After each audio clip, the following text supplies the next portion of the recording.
Ok. eh, Esto que está acá es el código de merge sort, de ordenamiento por mezcla, ¿no? Mira lo que está ocurriendo aquí, ¿no? El, Tenemos un condicional que depende de esta n que está aquí, que esa n es el tamaño del pedazo del arreglo que yo quiero arreglar, que quiero ordenar, ¿no? Es como que si yo tengo el arreglo completo T, quiero ordenarlo, pero voy a ordenar solamente de 0 hasta n. Y el arreglo llega hasta n mayúscula, ¿no? No necesariamente hasta n. Pero si n cumple con una condición, un threshold de ser pequeña, o sea, eso queda abierto para que tú pongas cuando n cumple con la condición n menor a 30, n menor a 20, n menor a 10, lo que quieras poner, ¿no? Hay un punto donde tú pones n menor a a cierto valor, y lo que vas a hacer es un insertion sort de ese pedazo de la regla, de 0 hasta n. ¿Ok? Entonces tú dices, bueno, eso no, ahí no estás haciendo merge sort en ese caso. Pero si n es grande, lo que tú vas a hacer es que vas a volver a colocar en nuevos arreglos de dimensión 1 hasta la mitad más 1, en ambos casos, en U y B, le este, em, vas a depositar en estos nuevos arreglos lo que había en, en el arreglo original de, de 1 hasta la posición n medios, y en el otro arreglo vas a depositar lo que había de n medios más 1 en adelante. ¿Ok? O sea, una mitad. O sea, es como lo que estás haciendo es que el arreglo te lo estás picando en dos. En este y en este. Y luego vas a volver a hacer merge sort, ¿no? Pero sobre el arreglo U, que tiene dimensiones n medios, ¿no? Porque este arreglo tiene dimensiones n medios. Y vas a volver a hacer merge sort, pero ahora en el arreglo B, donde este arreglo B tiene dimensiones n medios por encima, ¿sí? La otra mitad. Una vez que tienes, esto va a ordenar los arreglos U y los arreglos B, y una vez que tienes esos dos arreglados, tú vas a ubicar los elementos de U y B dentro de T de forma ordenada. ¿Ok? Y estos son los límites de los arreglos U y el arreglo B. Ahora, ustedes ven este depósito de los elementos de un arreglo en otro arreglo, de una mitad de un arreglo en otro arreglo y de otra mitad en otro arreglo.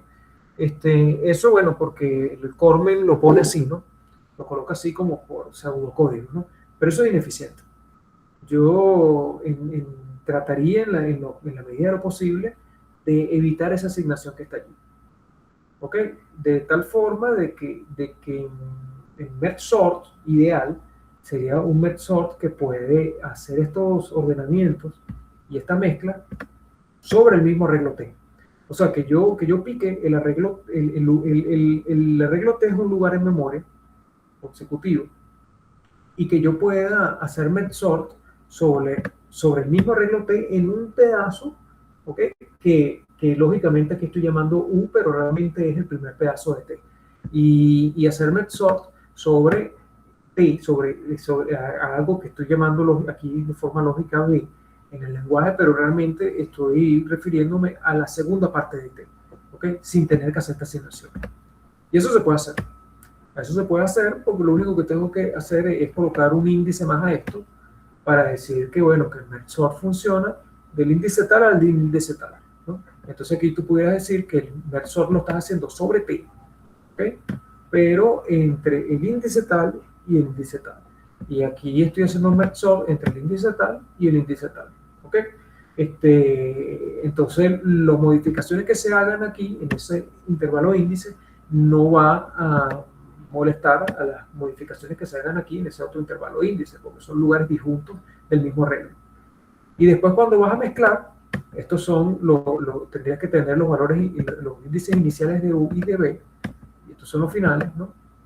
O las distancias finales, y de allí hacer la mezcla entre estos dos pedazos en el mismo T. ¿Ok? Ahora, para hacer la explicación en pseudolenguaje se usa esto. Pero en el laboratorio ustedes tienen que tratar de hacerlo sin hacer esto. ¿Sí? ¿Qué es lo que hace Merge-Sort? Ok, Merge-Sort pica el arreglo en dos, ¿no? Por ejemplo, tengo este arreglo aquí y se pica en dos. Fíjense que el de la izquierda se pica la mitad redondeando por abajo y el de la derecha la mitad redondeando por arriba, ¿ok? Así que si aquí tenemos 1, 2, 3, 4, 5, 6, 7, si yo divido 7 entre 2, ¿cuánto me da? 2,5, ¿no? No, 3,5. 3.5. 3.5. Si redondeo por abajo es 3. O sea que U va inicialmente a hacer estos 3 y B inicialmente va a hacer estos 4. De 2 a 11. Ok, entonces,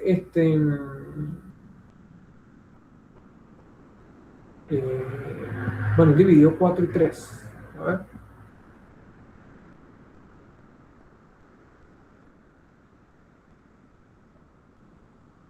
El dibujo está mal con respecto al código, ¿no? El código dice que U es la primera parte, de 1 hasta la mitad, la parte de la izquierda, y B la parte de la derecha. Y la parte de la izquierda se llega hasta la mitad piso. Pero, o sea que debería ser al revés, debería ser 39, 26, 44 y 2, 8.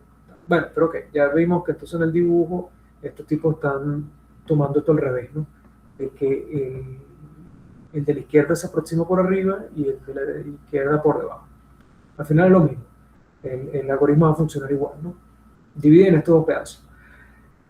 Nuevamente, divides en dos pedazos. Como estos 4, al dividirlo entre 2 y 2, 4, dividirlo entre 2, da un número par, te va a quedar 2 y 2. Entonces este nuevo arreglo va a quedar 2 y 2. Y al picar en 2, va a quedar uno de tamaño 1 y otro de tamaño 2. ¿no? Entonces, como estamos viendo, el más grande es el de la izquierda, que contradice lo que dice el código, pero es en el dibujo. ¿no? De la izquierda más grande y uno acá.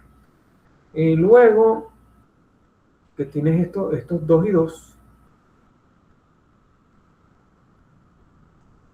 estos son suficientemente pequeños, estos de tamaño 1, y se aplica insertion sort.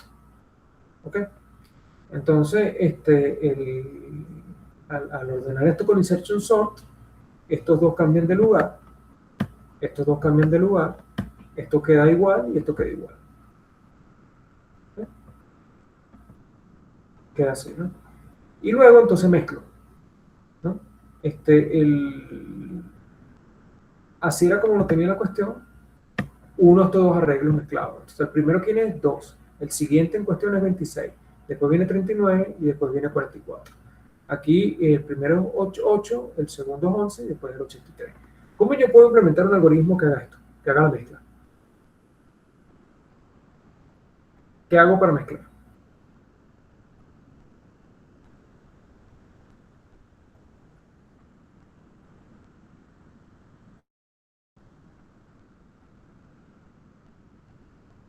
Yo puedo poner un índice aquí y un índice aquí e ir comparando, ¿no? Entre lo que están en los arreglos en estos dos índices, el menor va para acá. Y el mayor, entonces lo coloco aquí, ¿no? Entonces, si ya yo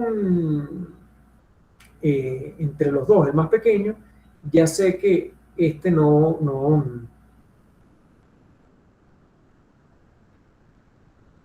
bueno, este lo pongo de primero.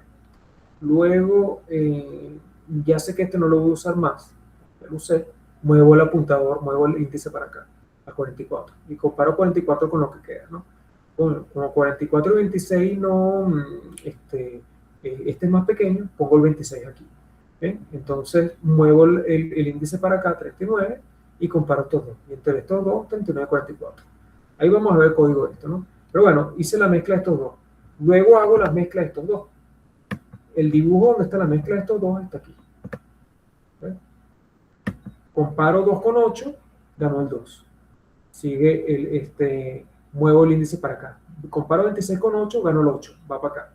Muevo el apuntador. Entonces ahora estoy entre 26 y 11. Comparo 26 y 11, el menor es 11, va para acá. Muevo el apuntador, 83. Entonces comparo 26 con 83, ganó 26. Bueno, 26. Se va el apuntador, 39. 39 con 83, gana el 39. Se va el apuntador, 44. 44 con 83, queda aquí. ¿Ok? Y entonces, ahora el arreglo está ordenado. También,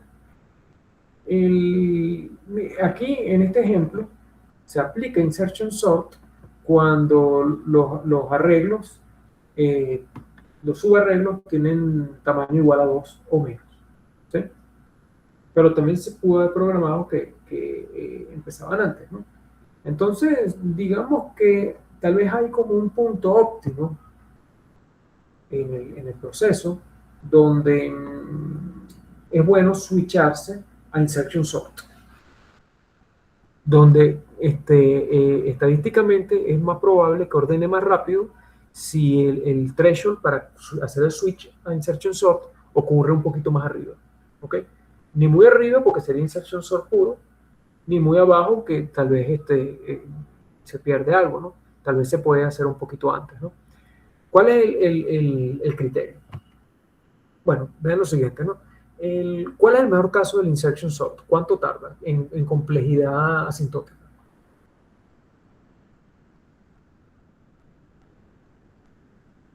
¿El mejor o el peor caso? El mejor, el mejor. Cuando ya está ordenado, tarda los n elementos que dure el Ok, arreglo. Joder, tiempo lineal, ¿ok? Si de alguna manera los datos son a ordenar, ¿no? Están distribuidos de una forma que ya aquí, en este punto, estos subarreglos están ordenados o casi ordenados, ¿no? No va a costar mucho ordenarlos con insertion sort, ¿no? Eso se va a ordenar en tiempo lineal o casi lineal. ¿Ves? Si ya lo puedes hacer directamente en este punto, porque el arreglo tenía esa propiedad, la forma como está ordenado era eso, aplicas insertion sort directamente aquí, hiciste un ordenamiento en tiempo lineal, que es lo más rápido, o sea, a juro tienes que recorrer todo el arreglo para ordenarlo, ¿no? O sea, menos de lineal no lo puedes hacer, ¿no? Pero que ya lo estés haciendo en tiempo lineal o casi lineal es bastante bueno, ¿no? Entonces, tienes esta construcción casi en tiempo lineal para después sumar el tiempo que tardan en mezclar los subarreglos de los niveles de recursivo anteriores, ¿ok? Y no tienes el overhead de hacer las mezclas de un montón de niveles por debajo, ¿no? Porque hiciste insertion sort aquí, ¿no? Entonces, el criterio es cuándo es más probable que el arreglo esté casi ordenado. Para eso, entonces, vamos a estudiar un poquito en en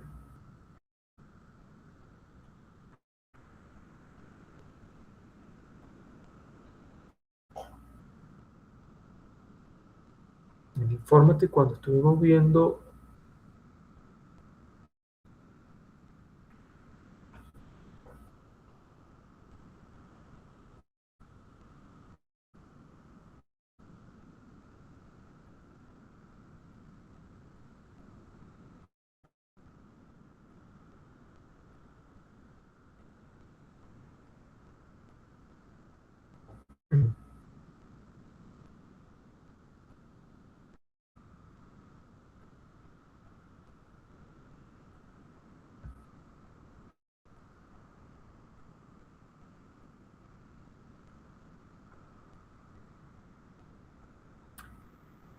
Ok, ¿se acuerdan que cuando yo estaba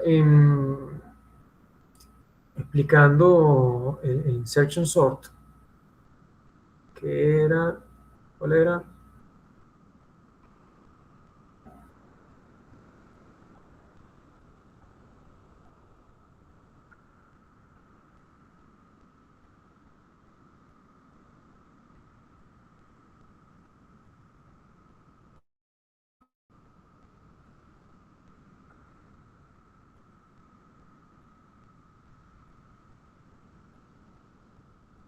Este es el insertion sorted.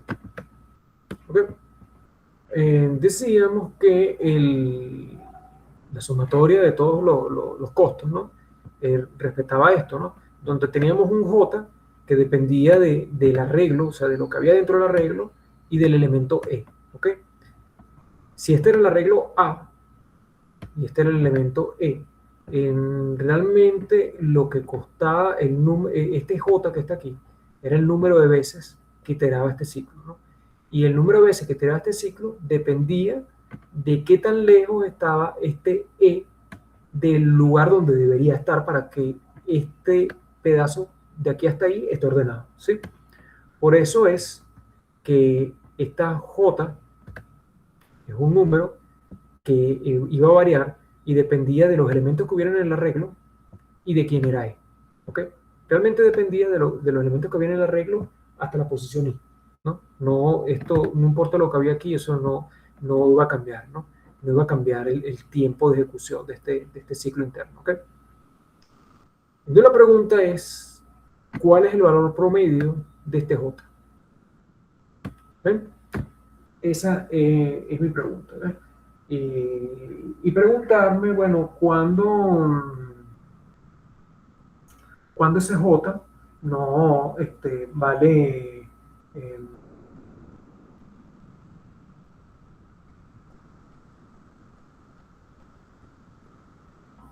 para saber que está ordenado, yo lo único que tengo que ver es cuándo vale 0. O sea, cuándo justamente el E es mayor que ese J, ¿ok? ¿En qué momento eso vale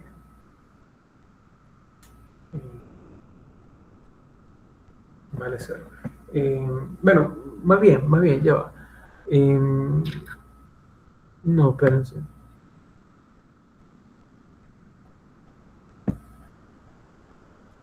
¿Qué probabilidades hay de que eso pase? No es lo que estoy buscando. Lo que estoy buscando es, en el caso de merge sort, ¿okay? Tenemos un arreglo, un subarreglo. Vamos a suponer que esto es de tamaño n. ¿Qué probabilidades hay de que ese arreglo ya esté ordenado? ¿Bien? Vamos a ver la fórmula y de esa fórmula vamos a entender cuál es el caso más probable, ¿no? Y con qué parámetros tengo que cambiar para que esas probabilidades cambien. Eso es lo que vamos a hacer. Bueno, vamos a estudiar eso. Entonces en esta clase lo que vamos a hacer es eso.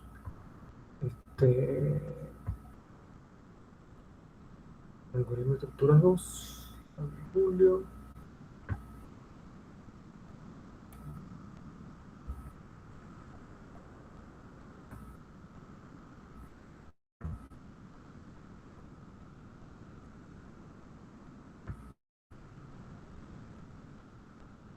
Ya, creo que no puedo crear formatos. ¿Por qué?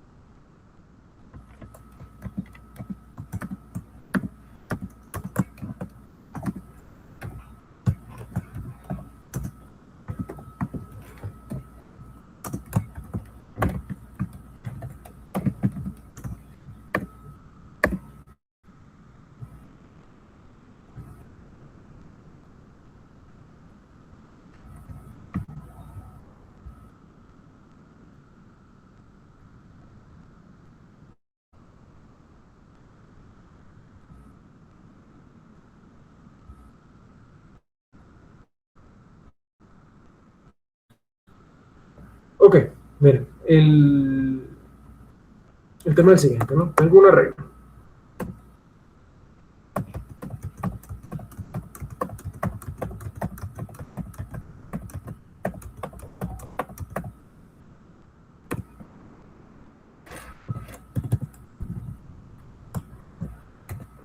Para el insertion sort,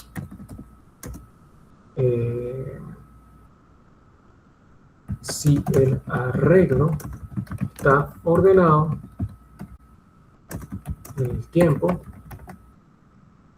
de ejecución, eso es óptimo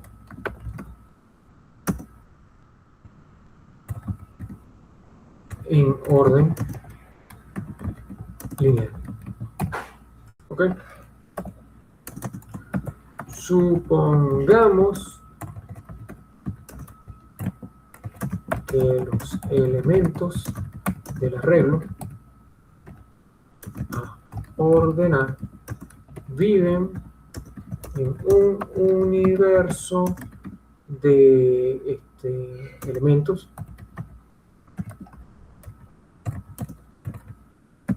del 1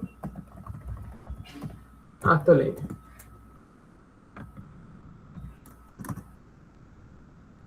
Pero el tamaño del arreglo es n. ¿Ok? N chiquita es el tamaño del arreglo. O sea, que está en la posición 0, está en la posición 1, está en la posición n-1. Pero los numeritos que están aquí son numeritos que pueden ser o 1 o n, cuando n puede ser inclusive muy grande. ¿Bien? Entonces, la pregunta es,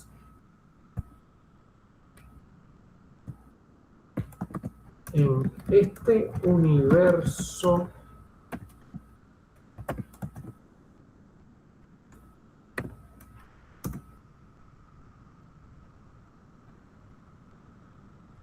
¿cuántos arreglos de tamaño, cuántos arreglos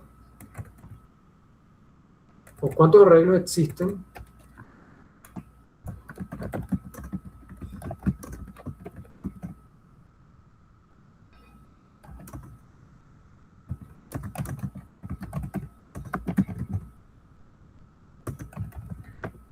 en longitud n y se toman elementos del universo 1n? ¿Ok? ¿Cuál es la respuesta?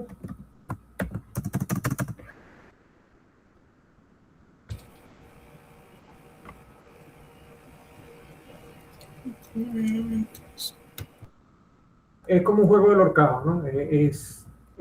Tú en la primera posición puedes escoger o 0, o 1, perdón, o 1, 2, o 3, o 4, 5, 6, hasta n. Tienes n posibilidades, ¿no? El arreglo no hay ninguna restricción de que hayan elementos repetidos. Realmente no lo hay, ¿no? Entonces, puede haber en el ejemplo también. Sería Entonces, n a la n. n a la n, exactamente.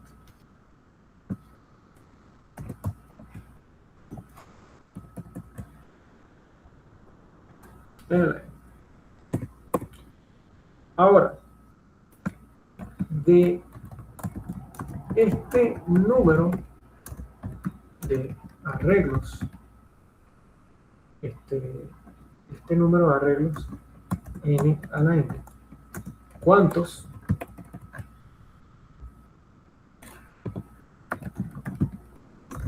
de ellos están ordenados? Esa es la siguiente pregunta.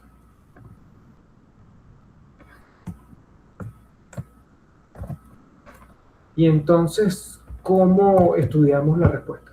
A ver.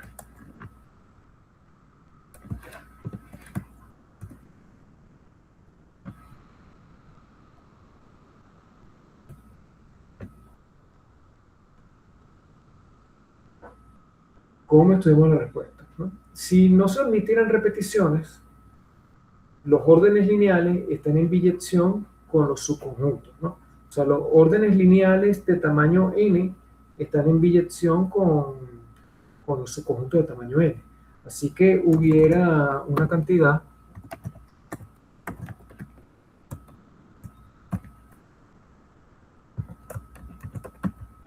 de escoger n chiquita en n grande, ¿no?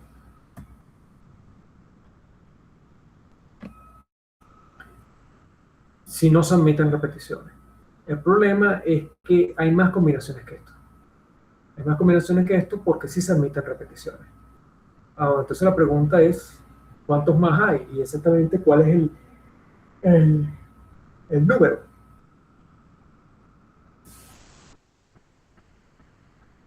¿Qué se le ocurre? A ver. No se podría hacer con el principio de inclusión-exclusión o de complemento. Consideramos primero, claro, pero habría que saber cuál es el número genérico de todos y luego calculamos cuántos son los que están sin repetición y a eso le restamos el total y hallamos el número que de repetidos. Pero el problema es que no conocemos el total, ¿cierto? Bueno, ya. Espérate. Pensé en lo siguiente, ¿no? Si los órdenes lineales, ¿no? están en biyección con los subconjuntos, ¿no? O sea, si tú escribes 1, 4 y 5, eso los puedes poner en biyección con el conjunto, con el subconjunto 1, 4 y 5. ¿Sí? Es razonable pensar que tú puedes poner que un multiconjunto, que un orden lineal con repeticiones, pudieras ponerlo en biyección con el submulticonjunto 1, 1, 4, 5. Vamos a estudiar eso un momento. Eso sería cierto.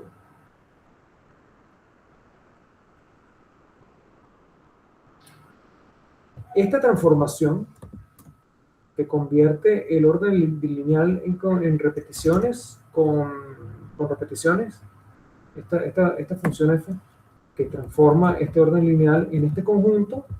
Bueno, por cada orden lineal tenemos un multiconjunto, ¿sí? Está bien. Entonces estamos, y esto es de longitud 4, esto es un subconjunto de longitud 4. Entonces estamos viendo al universo que es, ¿no?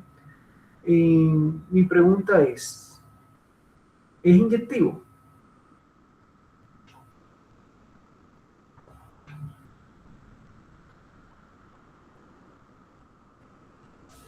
¿Qué tendría que pasar para para que esto no fuese inyectivo?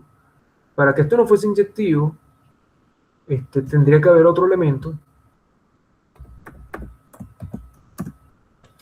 que también dé el multiconjunto 1, o sea, que al quitarle el orden, al orden, a la secuencia, ¿no? Se le quita el orden, te quede esta, ¿no? Pero la otra forma de que la secuencia, al quitarle el orden de esto y que no sea esta, es barajeando los elementos en la secuencia. Pero si yo barajeo los elementos en la secuencia, ya deja de estar ordenada. Y viola la condición inicial de que solamente voy a agarrar en el dominio secuencias ordenadas. Así que esta función, para que viole la inyectividad, tendría que violar también la condición con la que construye el dominio, que es que las secuencias estén ordenadas, ¿no? Entonces, no puede ser que sea no inyectiva, tiene que ser inyectiva. Ahora mi pregunta es si este mapa, esta transformación F, es sobreyectiva. Si yo tengo este multiconjunto, ponte tú que aquí adentro, como el orden no importa, esto está barajeado, ¿no?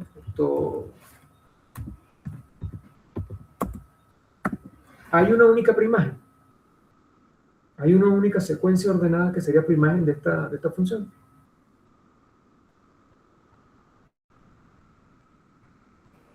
¿La preimagen debe estar ordenada o es cualquiera? Tiene que estar ordenada. Esa es la condición. Entonces hay una sola, ¿no? Que es la que usted acaba de indicar. Exactamente. Entonces, esto está en biyección, ¿no? ¿Ok? Entonces tú puedes decir las secuencias ordenadas de longitud n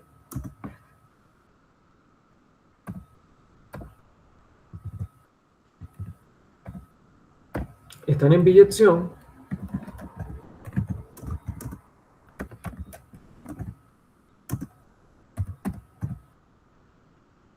o el conjunto de secuencias ordenadas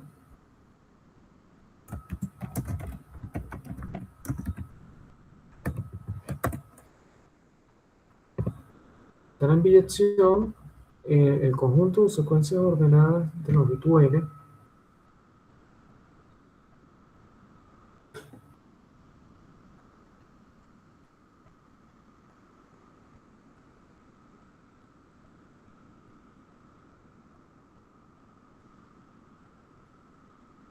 conjunto de secuencias ordenadas de longitud deben estar en biyección con el conjunto de submulticonjuntos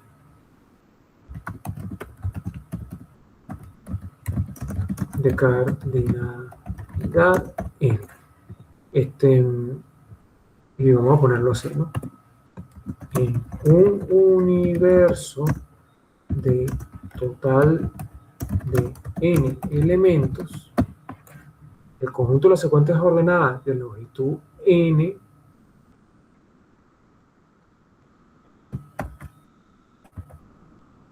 con elementos en el universo están en biyección con el conjunto de su multiconjunto de cardinalidad n, tomando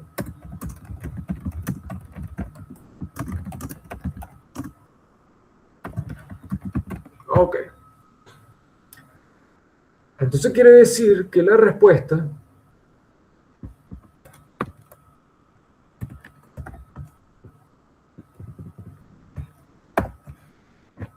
era esta. El número binomial, pero para multiconjunto.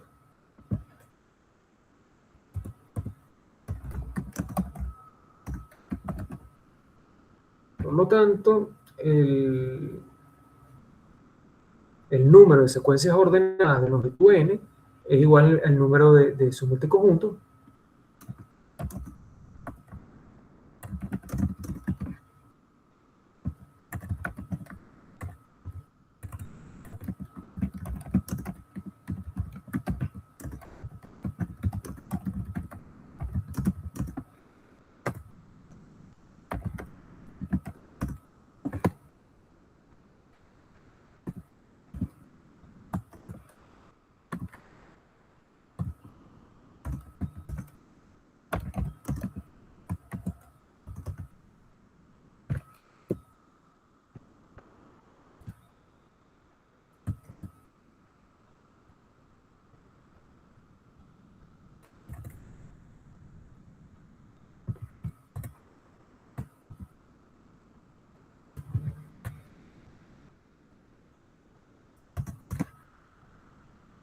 es igual a esto, que su fórmula era la siguiente. Si recordamos de discreta das 1, n factorial, n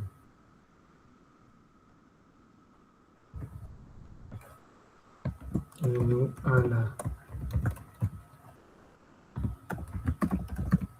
factorial ascendente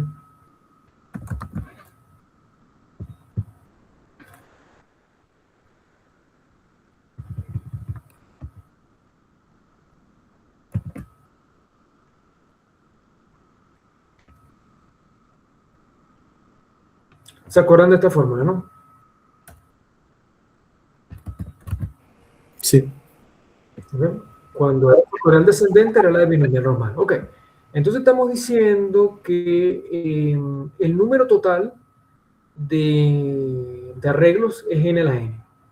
Pero de esos n a la n arreglos, solamente n a la n factorial ascendente entre n factorial están ordenados. Bueno, entonces, ¿cuál es la probabilidad de encontrar un arreglo ordenado? Y recuerden que la probabilidad es casos objetivos entre total de casos.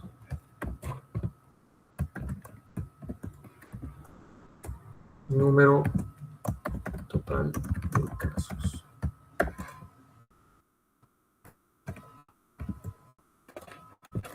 ¿Qué es lo que eso te va a dar? Se te va a dar entonces que el número de casos objetivos es este.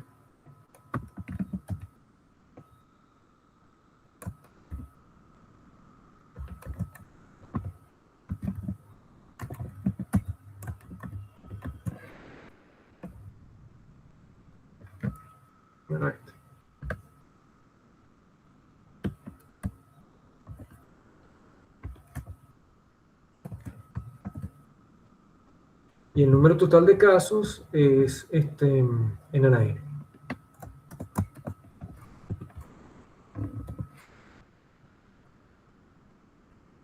Así. Si hago doble C, esto me va a dar n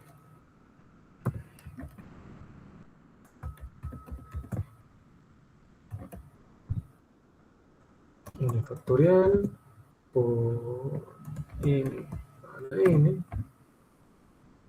y arriba n a la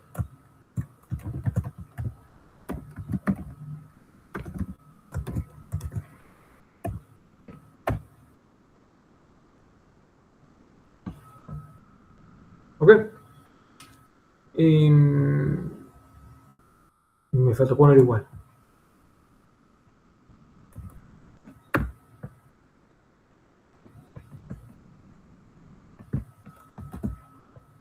La probabilidad es igual a esto. Ok. ¿Qué tan chiquito tendría que ser n con respecto a n mayúscula para que esto sea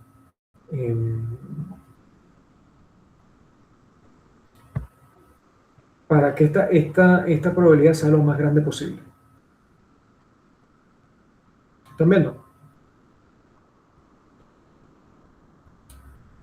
Supongamos que ustedes ahorita se van a Update Web Online, que esto es el MATLAB para hacer MATLAB libre para ser usado en un navegador, ¿no? Si, no me he olvidado, no recuerdo. Para hacer una gráfica, tú tienes que definir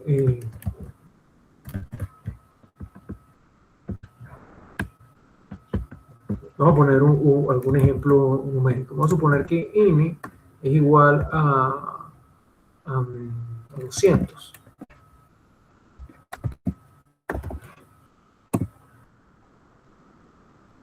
¿Sí? Está firme, 200. Y a ver,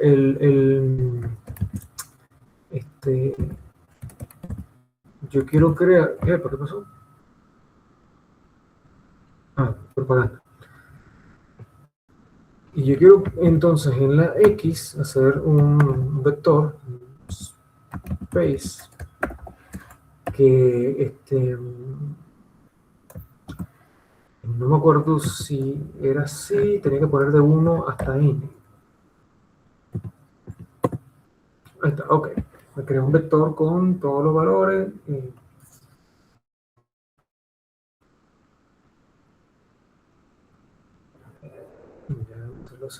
No.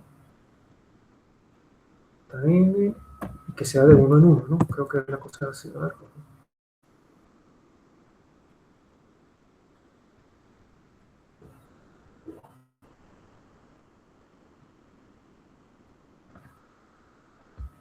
Okay, quiero solamente números naturales.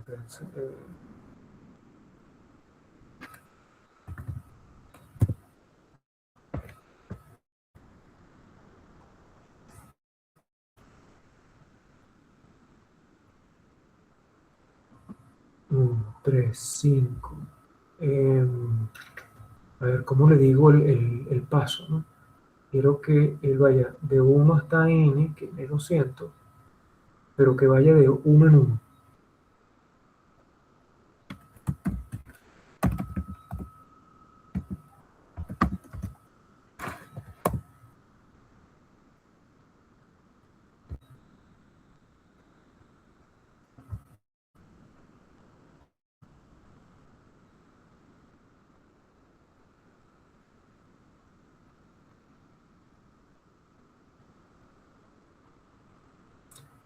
Ok, son 100, ¿no? Ok, el n que está aquí es el número total ok, o sea, si yo quiero de 1 hasta n, pongo n, que quiero que sean exactamente n de 1 hasta n. Entonces lo va a hacer de 1 a 1. Ahí está. Listo. Ok, entonces tengo el eje X, tengo valores del 1 hasta N. ¿Ok? Y en el eje Y, yo voy a definir a Y como el vector, la operación vectorial con esta expresión.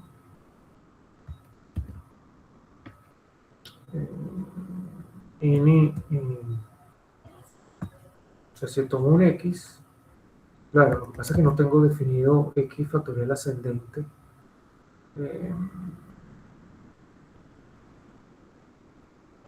N por N por N por N. Tendría que definir el factorial ascendente aquí, ¿no? Que sería lo mismo que factorial, aunque sí, factorial descendente.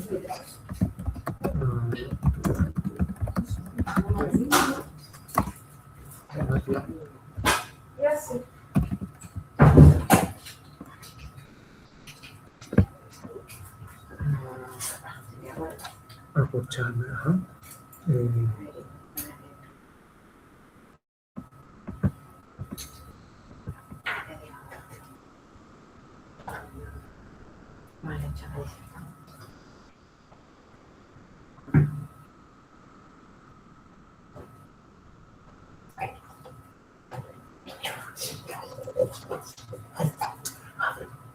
Claro, tendría que crear una función.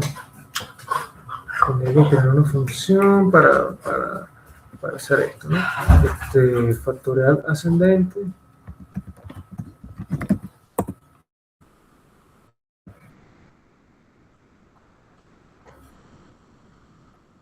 Con el elemento, justamente.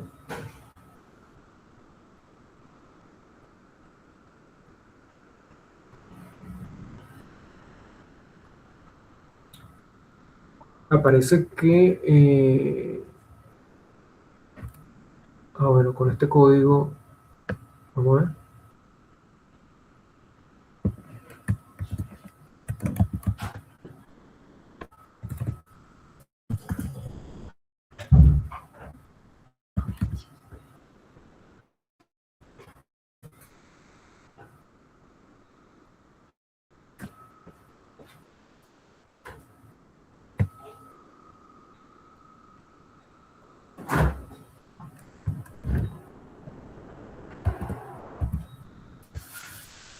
Aquí va a robarse el eje, ¿no? Si ponemos 3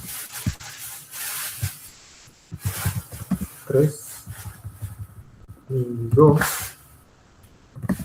sería 2 por 3 por 4, que debería ser 12, ¿no? ¿Me queda? Vamos a ver.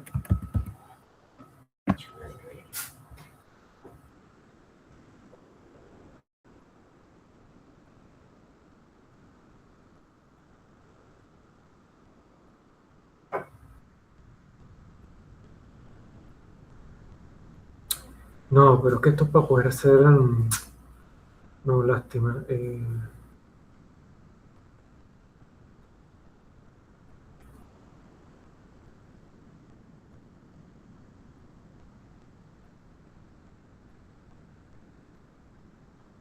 A ver si este sistema en T.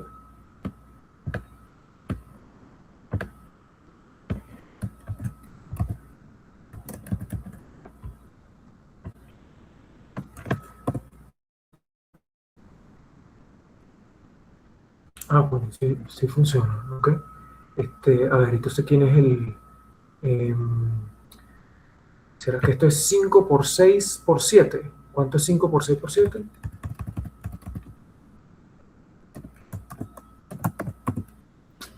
$210, profe. Ok, listo, entonces esto sirve. Esto sirve, ok. Entonces lo que yo iba a hacer era que a Y le iba a valorar en esta expresión, ¿no? El X es el N, ¿no? Entonces ese es el orden, ¿no? Quiere decir que entonces yo voy a agarrar al N mayúscula y lo voy a poner en el orden X. Y esto lo voy a dividir entre N factorial que sería x factorial, ahorita hay que ver.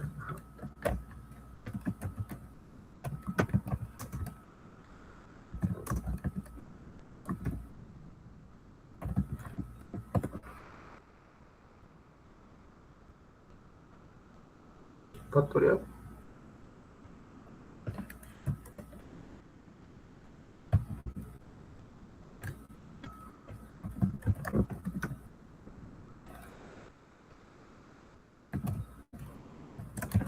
Factorial de n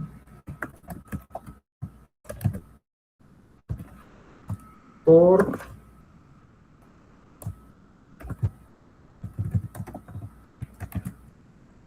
n a la n. Factorial de n x, problema x, n a la x, n a la...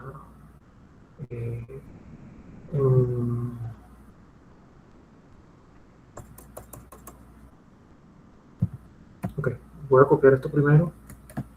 Voy a asegurarme de que factorial existe. Si funciona, ok. La exponenciación 2 a la 3, a ver, ok, así. Y si yo quiero exponenciar el vector completo, ok, para el vector completo tengo que poner así. Ok, bien. Entonces,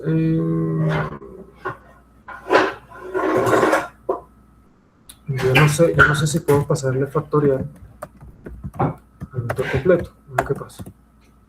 Si lo hace.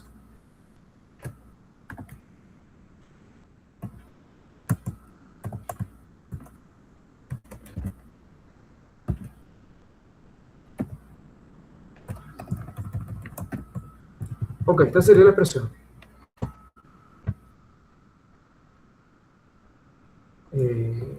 La multiplicación sería multiplicación a todo el vector.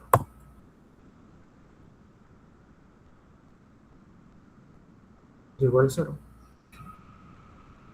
¿Por qué?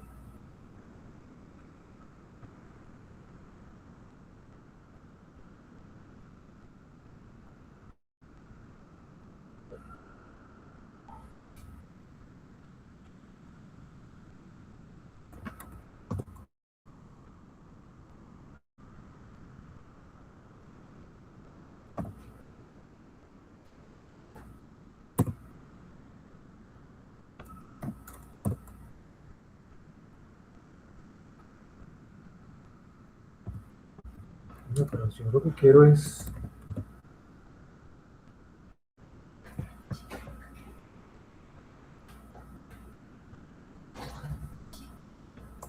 Bueno, vamos a poner un valor más pequeño. N igual a 50.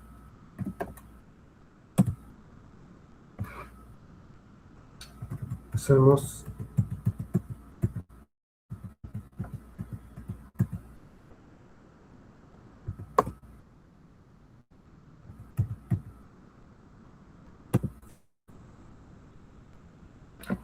Ah, no, ya vi lo que está pasando. Que esto tengo que hacer la división en todo vectorial. Ok. Listo. Entonces, ahorita yo tengo un eje X con los valores 1, 2, 3, 4, 5, 6 hasta 50. Y en el eje Y tengo todos los datos tipo hoja de Excel de esta expresión para todos los valores con n igual a 1, 2, 3, 4, 5, 6 hasta 50, ¿no? Entonces puedo hacer un plot de X y Y. ¿Ve? Y aquí tengo esto. Entonces aquí se ve más o menos donde este eje que está acá es esta es la probabilidad. Bien, el Y es la probabilidad. Esto. N está fijo en 50 y el eje X es el eje N. ¿Ok? Entonces son los valores de tamaños arreglos, ¿no? Entonces fíjense cómo si el tamaño del arreglo es muy grande, prácticamente la probabilidad de que ya conseguir un arreglo ordenado es prácticamente nula. ¿Sí? La probabilidad de conseguir un arreglo ya ordenado se empieza a dar cuando el tamaño de n vale 5 o menos. ¿Sí? Y bueno, y si n vale 1, la probabilidad es 1 de conseguir el arreglo ordenado, porque el arreglo ordenado de un solo elemento la probabilidad es 1. ¿No? ¿Ok? Entonces, bien, la probabilidad empieza a crecer a partir de este punto, ¿no? Ahora, veamos qué pasa si a esta cuenta que está acá le ponemos en vez de 50 un valor 100, un universo grande de 100 elementos. ¿Sí? Volvemos a calcular todo, vamos a calcular el y y hacer el plot.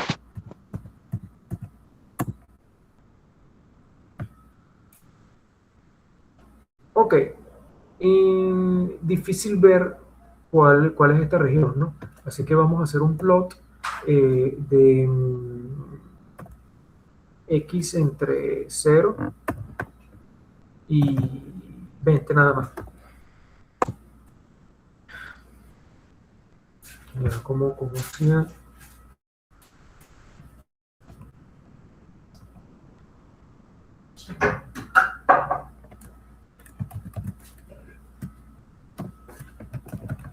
Plot en MATLAB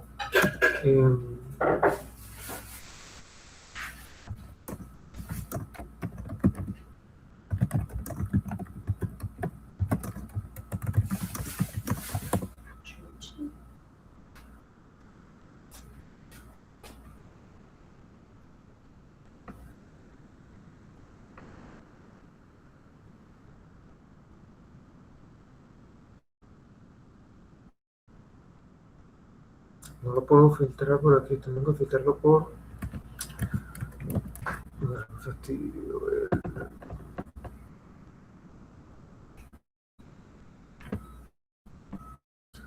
No, bueno, lo único que puedo hacer entonces es volver a calcular todo, pero solamente en vez de hacer un vector de 1, 2, 3, 4, 5, 6 hasta 100, lo hago hasta 20. En vez de ser de 1 hasta n, voy a hacerlo de 1 hasta 20, que viene exactamente el 20, para que la gráfica sea más pequeña.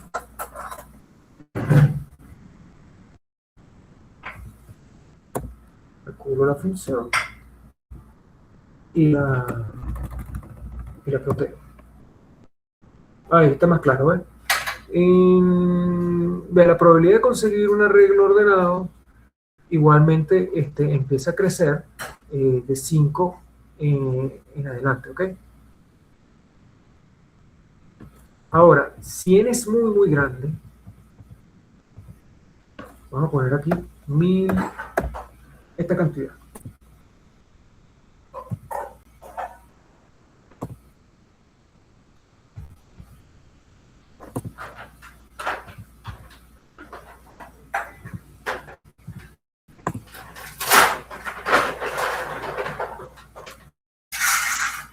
Me pareció la probabilidad lo mismo.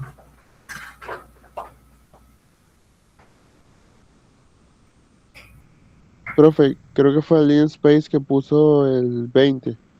No hizo que imprimiera todas las líneas de 100.000. No, sí, está bien, pero cambié el n.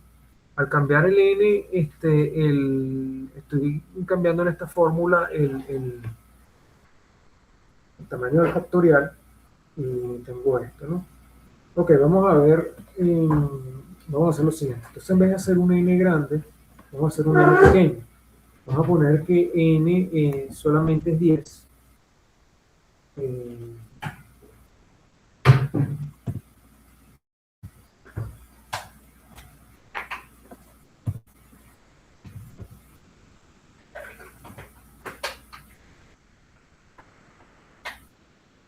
Dale, ya, aquí voy a más bien poner 10 y 10.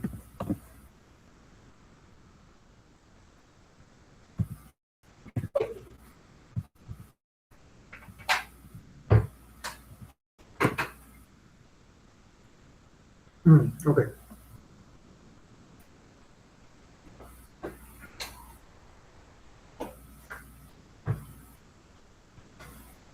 Bueno, más o menos lo mismo. Es más o menos lo mismo.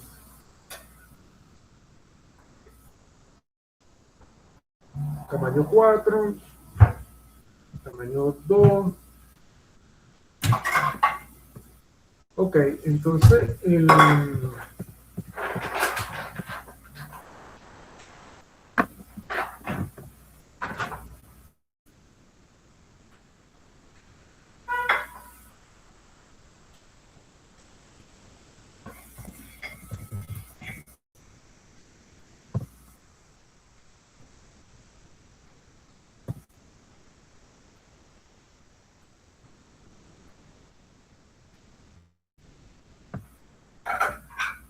y termina siendo más o menos lo mismo.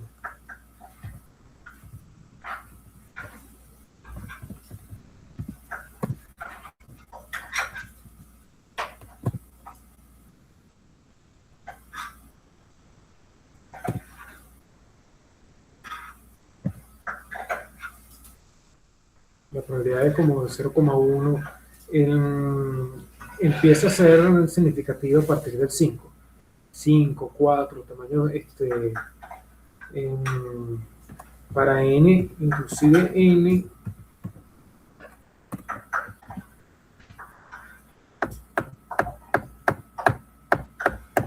muy grandes.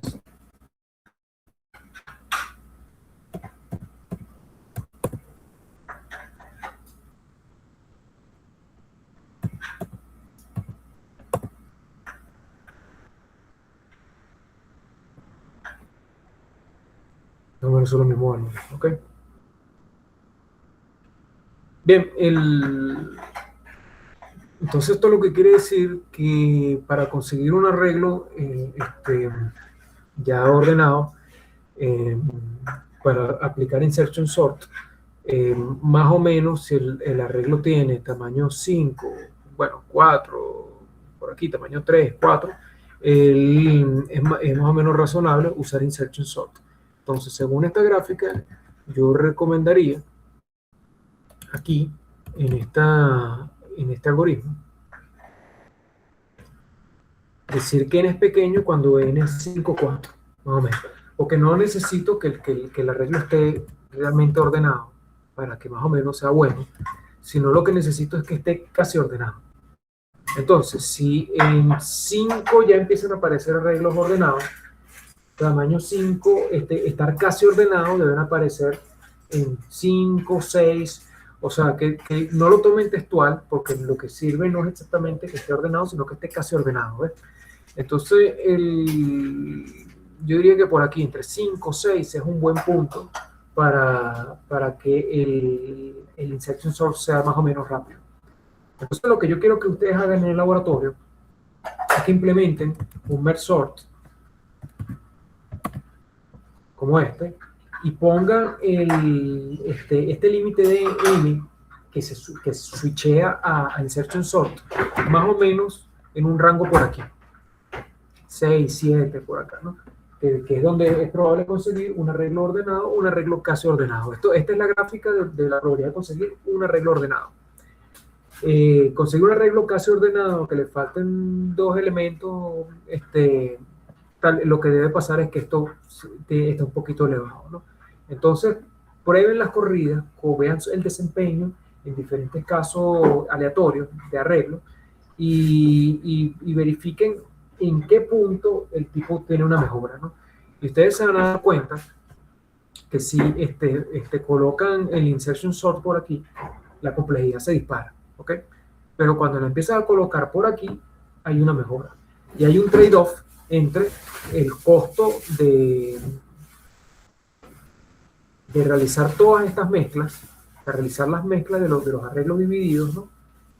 O de haber gastado el tiempo haciendo insertion sort. Entonces hay un punto donde él se nivela y alcanza como una especie de óptimo, ¿no? Y ese óptimo se consigue experimentalmente viendo más o menos esta gráfica y probando el tiempo de desempeño con muchos arreglos aleatorios. Entonces lo que yo quisiera es que ustedes hicieran ese experimento e identificaran para un número universo n de 100.000 elementos, cuál es el punto donde el insertion sort de forma aleatoria se comporta estadísticamente bien. ¿Ok?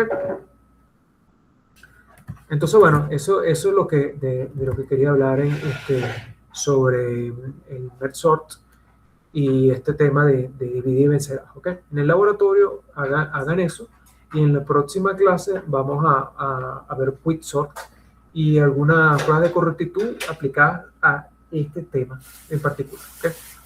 Ya no tenemos nada rezagado que tenga que repetir. ¿Alguna pregunta?